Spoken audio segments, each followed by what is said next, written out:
आज आप हालत देखिए सड़कों की, एनक्रोचमेंट कितना बुरा हो गया है, कूड़े के ढेर सड़कों पे पड़े हुए हैं, रिंग रोड तक पे पड़े हुए हैं, तो कहाँ से गाड़ियाँ चलेंगी। मेट्रो के कोई नई रूट्स फेज़ 4 के बाद बन नहीं रहे हैं। डीटीसी बसें पहले से शायद 20 से 30% कम हो गई, जबकि मेरे ख्याल से दुगनी हो जानी चाहिए थी। आपको अगर इंडस्ट्री बढ़ानी पड़ती है या आपको जब वोटों को आकर्षित करना होता है तो सारा पैसा आपके पास। लाडली लक्ष्मी योजना के लिए सरकार के काम करने को पैसा नहीं, उसमें लुटाने के लिए पैसा आपके पास। पल्मोनोलॉजिस्ट ने कहा था कि मैं एडवाइस करूंगा कि जितनी भी गर्भवती महिलाएं हैं दिल्ली में, वो दिल्ली में नहीं रहें। ये बहुत भयंकर चीज़ है। मतलब अगर आप ये स्टेटमेंट एक डॉक्टर दे रहा है, इसका मतलब आप सीधे सीधे कह रहे हैं कि हवा में इतना जहर है कि जच्चा बच्चा दोनों की जान खतरे में। तो इससे ज़्यादा क्या इमरजेंसी हो सकती है। राजधानी दिल्ली जहां गैस चैम्बर में तब्दील होती जा रही है, ऐसे में राजनीति को परे रखते हुए संदीप जस्टिस जी ने एक बहुत महत्वपूर्ण मीटिंग प्रेस कॉन्फ्रेंस के माध्यम से कुछ सुझाव रखे हैं। सर, सबसे पहले क्या दिल्ली के अंदर बढ़ते वाहन ही वजह बनकर आज सामने उभर रहे हैं, जो ये बार बार कहा जा रहा है? नहीं, देखिए, बढ़ते वाहन पर अगर आप दोष मने तो गलत है, क्योंकि आप देखिएगा पिछले 15-20 साल में जो डीजल बेहतर हुआ है, पेट्रोल बेहतर हुआ है। हमको तो ये कहा गया है कि जो ट्रकें पहले 10,000 ppm के करीब पोल्यूशन करती थी, वो 10 ppm पे आ गई हैं। BS6 आने के बाद जहाँ 90% के करीब NOx का औरों का पोल्यूशन कम हुआ है। फिर आप देखिए वेस्टर्न और ईस्टर्न पेरिफेरल बन गया है। तो हर पर किलोमीटर अगर आप प्रदूषण माने, पहले से ऑलमोस्ट 10-15% पे रह गया है। ज़्यादा क्या डबल हुई होगी व्हीकल की पोल्यूशन पिछले 12-15 साल में। तो उन पर उंगली उठाना 2-5% तक तो करेक्ट हो सकता है, अदरवाइज नहीं। लेकिन व्हीकुलर पोल्यूशन के कारण हो रहा है, वो करीबन 40 से 45% है।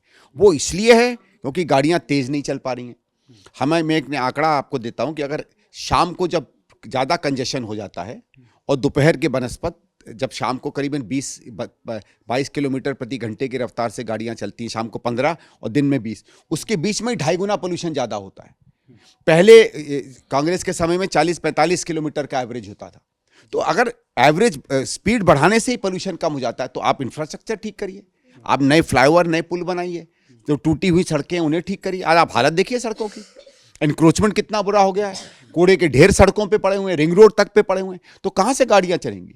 जिन चौराहों पर हमको आज से 15 साल पहले मजा आता था दौड़ के चलने में, वहां आज 1-1 घंटे के लिए हम खड़े हुए हैं। फिर पब्लिक ट्रांसपोर्ट, भाई ट्रांसपोर्ट तो व्हीकल तब कम होगा अगर मैं बस में जा सकता हूं, मेट्रो में जा सकता हूं। मेट्रो के कोई नई रूट्स फेज़ 4 के बाद बन नहीं रहे हैं। डीटीसी बसें पहले से शायद 20 से 30% कम हो गई, जबकि मेरे ख्याल से दुगनी हो जानी चाहिए थी। तो इन सब चीज़ों पर अगर सरकार काम नहीं करेगी तो फिर किसी पे उंगली नहीं उठा सकती। जी सर, वहीं अगर 15 साल से पुराने वाहन जो थे, जिनको पहले अभी अनफिट घोषित कर दिया गया था, उनको पेट्रोल नहीं दिए जाते थे और ये सारी तमाम चीज़ें आती थी, अब उनके में भी मामलों में भी ढील दी गई है और जो उनके ऊपर जो चालान थे उनमें भी ढील दी गई है। तो इसे आप कैसे देखिए, ढील देना भी ठीक नहीं है, कुछ हद तक ढील देना भी ज़रूरी है कि अचानक लोग कहाँ से नई गाड़ियाँ ले आएँ। लेकिन इसमें सरकार को फेज आउट करने के कोई तरीके लाने चाहिए थे। भाई अगर उनको जल्दी से गाड़ी करनी है तो क्या नई कार्स में वो कुछ रियायत दे सकते हैं या फेज आउट कर सकते हैं या कुछ मदद कर सकते हैं, कुछ तो आप करते। कुछ विशेषज्ञों ने सोल्यूशंस भी दिए हैं कि आप अगर फ्लीट कन्वर्जन प्राइवेट व्हीकल्स की कर रहे हैं तो क्या आप इंसेंटिव दे सकते हैं। तो जब सारी सहूलतें अवेलेबल हैं और सरकार के पास भाई ब्रेन ट्रस्ट है, सारे दिमाग हैं आपके पास लोगों के, इस्तेमाल करिए, इंसेंटिव दीजिए। आपको अगर इंडस्ट्री बढ़ानी पड़ती है या आपको जब वोटों को आकर्षित करना होता है तो सारा पैसा आपके पास। लाडली लक्ष्मी योजना के लिए सरकार के काम करने को पैसा नहीं, उसमें लुटाने के लिए पैसा आपके पास।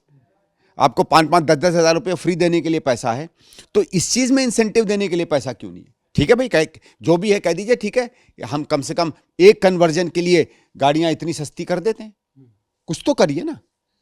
सर, एक महत्वपूर्ण सवाल ये भी आता है कि नीति आयोग की महज 35 वर्ष की एक जो महिला है, उनको लंग कैंसर हुआ है और जो वायु गुणवत्ता है उसको भी एक मेन उसमें फैक्टर माना गया है। और वहीं जहां डॉक्टर कहते हुए नज़र आ रहे हैं कि अब हेल्थ इमरजेंसी घोषित कर दी जानी चाहिए, वहीं अब ढील दी जा रही हैं।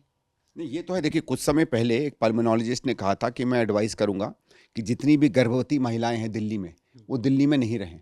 ये बहुत भयंकर चीज़ है। मतलब अगर आप ये स्टेटमेंट एक डॉक्टर दे रहा है, इसका मतलब आप सीधे सीधे कह रहे हैं कि हवा में इतना जहर है कि जच्चा बच्चा दोनों की जान खतरे में है। तो इससे ज़्यादा क्या इमरजेंसी हो सकती है। अब वो तो इमरजेंसी सरकार उसको ले नहीं रही उस तरीके से, तो ये तो यही कह सकते हैं कि सरकार हमारे के अंदर कोई इच्छा शक्ति नहीं है या कोई निष्ठा नहीं है लोगों के प्रति, और क्या बोलेंगे। सर आपकी तरफ से अगर करना चाहे तो मेन सुझाव क्या हों? देखिए, जो 4-5 सुझाव मैंने आज दिए हैं वो विशेषज्ञों की रिपोर्ट सब आपके पास है।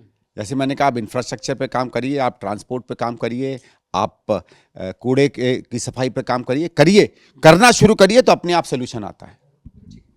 तो ये सुना आपने संदीप दीक्षित जी को। कैमरामैन सुमित के साथ नवदीप शर्मा की रिपोर्ट, दिल्ली। आप देख रहे हैं नेट्रिक न्यूज, साहस सच कहने का।